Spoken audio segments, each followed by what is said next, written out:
এক হচ্ছে সাইয়েদনা মুসা আলাইহিস সালাম, আরেক হচ্ছে বিশ্বনবীর শ্বশুর সাইয়েদনা ওমরে ফারুক। সুবহানাল্লাহ পড়বেন না? আমাদের ইমাম সাহেবেরা একামত হলে ক্যাবলামুখী হয়ে দাঁড়ায় থাকে। ওমরে ফারুক একামত চলার সময় ক্যাবলামুখী হয়ে দাঁড়াতেন না, মুসল্লিদের দিকে মোতাওয়াজ্জি হয়ে দাঁড়াতেন। আর হাতে থাকতো লাঠি। হাতে থাকতো কি? যাদের কাতার বাঁকা, হাতের লাঠি দিয়ে সোজা করে দিতেন। সুবহানাল্লাহ। এরকম লাঠি দিয়ে যদি সব জায়গায় সাইজ করা যাইতো, দিন এমনিই কায়েম হয়ে যাইতো। আমরা আজীবন ওয়াজ করেও আপনাদেরকে নামাজি বানাতে পারবো না, এটা আগে থেকেই জানি। যাদের নসিব ভালো তারা নামাজি হবে।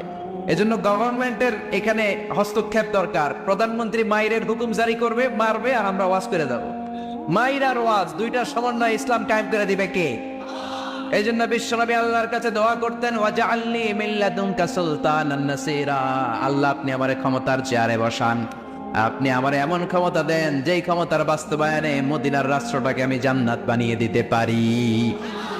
এই জন্য শুধু আমার কাজ হয় না। বিশ্বনবী বলতেন, ইন্নাল্লাহ লা ইয়াদাউ বিস-সুলতান মা লা ইয়াযাউ বিল কুরআন মা ইয়াযাউ বিস-সুলতান।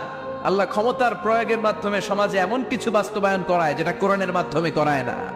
আমাদের ওয়াজে কিছু কিছু লোক মানুষ হবে, নামাজি হবে, কিন্তু গভর্নমেন্টের হস্তক্ষেপ যদি থাকে, কালকে থেকে যদি আমাদের প্রিয় প্রধানমন্ত্রী 17 কোটি মানুষের প্রধানমন্ত্রী, এদেশের সবচেয়ে